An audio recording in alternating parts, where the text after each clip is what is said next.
சமூகம் நமக்கு என்ன கத்து கொடுத்துட்டு இருக்கு தெரியுமா? யாரையும் நம்பாத. அவனை பார்த்தா நல்லவன் மாதிரி இல்லடா. நான் என்ன விரதமா இருக்கேன்? சாப்பிடாம பட்டினி கிடக்கிறதுக்கு டயட்ல தானே இருக்கேன். டயட்னா என்னன்னு தெரியுமா உனக்கு? சரியான ரேஷியோல சத்தான உணவா சாப்பிடணும். பா தெரியாம சொல்லிட்டேன், ஆளை விடுங்க.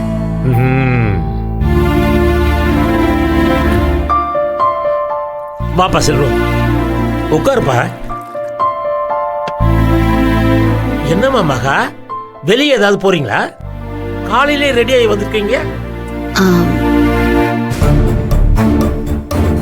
கார்மெண்ட்ஸ்ல கொஞ்சம் வேலை இருக்கு. சண்டே தானே இன்னைக்கு, ரெஸ்ட் எடுக்கலாம்ல. ஏதாவது அர்ஜென்ட் ஆர்டர் இருக்கா? இல்ல மாமா, கார்மெண்ட்ஸ் போகணும் தான் கிளம்பணும். ஆனா இப்போ கார்மெண்ட்ஸ்க்கு போகல.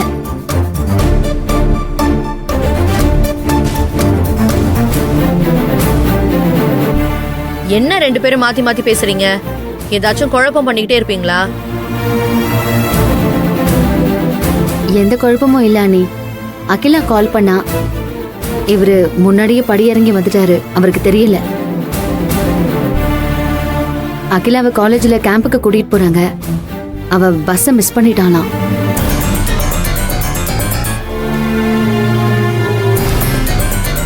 வர முடியுமா, கூட்டிட்டு போய் விட முடியுமான்னு கேட்டா. அதனாலதான் நான் கார்மெண்ட்ஸ் போல. சரிம்மா, அப்ப உட்காருங்க, சாப்பிட்டு கிளம்பலாம். இல்ல மாமா, ஏற்கனவே லேட் ஆயிடுச்சு. நான் பாத்துக்கிறேன். இவரு சாப்பிடட்டும், நான் கிளம்புறேன். நீ கிளம்புறியா? அப்போ செல்வம் உன் கூட வரலையா? இல்லக்கா, ஒரு ஆர்டர் விஷயமா ஒருத்தர் போய் பார்க்க வேண்டியிருக்கு. நான் அங்க போகணும். டேய், இவளை எதுக்குடா தனியா அனுப்புற?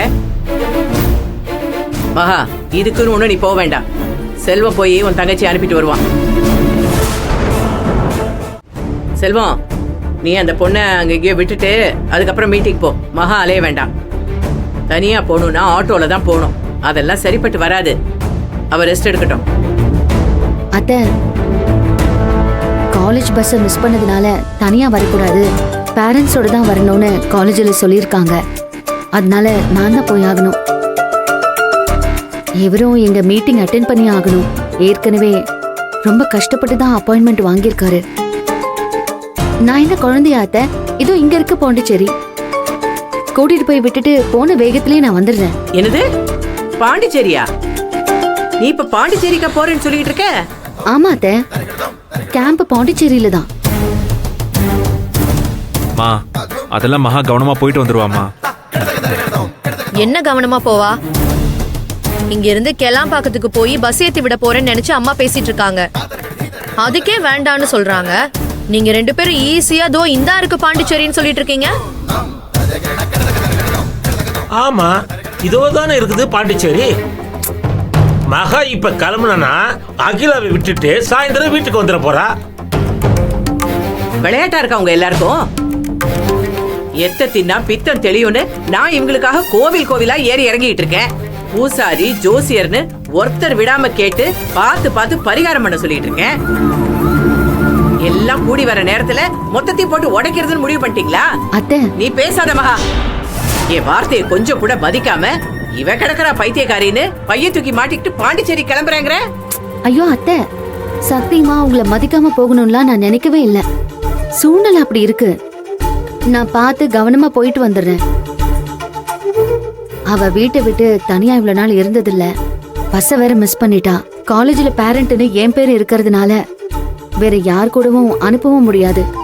தயவு செஞ்சு புரிஞ்சுக்கோங்க அத்தை. நான் உன்னை நல்லாவே புரிஞ்சு வச்சிருக்கேன். உனக்கு இந்த குடும்பத்தை பத்தி எந்த அக்கறையும் கிடையாது. அம்மா வீட்டை தலையில தூக்கி வச்சுக்கிட்டு ஓடுறதான் வேலையா வச்சுக்கிட்டு இருக்க. ஆனா பேசும்போது மட்டும் ரெண்டு குடும்பமும் எனக்கு ரெண்டு கண்ணுன்னு தேனா பேசி ஏமாத்த வேண்டியது. கௌரி, மகாவை பத்தி அப்படிலாம் பேசாதம்மா. அவ என்னைக்கும் ரெண்டு குடும்பத்தையும் பிரிச்சு பார்த்ததில்ல. எப்ப பார்த்தாலும் மகாக்கு முட்டு கொடுக்கறதே உங்களுக்கு வேலை இல்ல? இந்த குடும்பத்துக்கு வாரிசு வேணும்னு அம்மா எவ்வளவு ஆசைப்படுறாங்க. அத பத்தி மகாக்கு அக்கறை இருந்தா இப்படி கிளம்புவாளா சொல்லுங்க? காலேஜ்ல பேரண்ட்னு உன் பேர் இருந்தா என்ன? உங்க அம்மா இருக்காங்கல்ல, அவங்கள கூட்டிட்டு போ சொல்லு. அம்மா தானே, கூட போனா வராதன்னு விரட்டி விட்டுருவாங்களா? எங்க அம்மா தனியா இவ்வளவு தூரம் எங்கேயும் போனதில்ல. போகும்போது கூட அகிலா இருப்பா, வரும்போது அவங்க தனியா வரணும். அவங்களுக்கு இதெல்லாம் பழக்கம் இல்ல நீ. அது அவங்க பிரச்சனை, அத பத்தி எனக்கு கவலை இல்ல. நீ பாண்டிச்சேரிக்கு போக கூடாது. அவ்வளவு தூரம் நீ போயிட்டு வர்றதுல எனக்கு விருப்பம் இல்ல. கண்டிப்பா ஏதாவது பிரச்சனை ஆகும். நீ ஏன் அப்படி நெகட்டிவா நினைக்கிற? எல்லாம் நல்லபடியா நடக்கும்னு நினையுங்க கௌரி.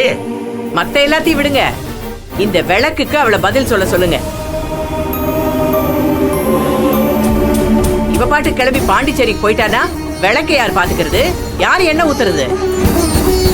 அத்தை, நான் காலையிலேயே நெய் தாராளமா தான் விளக்குல ஊத்திருக்கேன். இப்பவும் ஊத்திட்டு போறேன். நான் வர வரைக்கும் நல்லபடியா நின்னு எரியும். இல்ல, அதெல்லாம் நம்ப முடியாது. போற இடத்துல முன்ன பின்ன ஆயிடுச்சுனா வேண்டாம் மகா, நீ போக வேண்டாம்.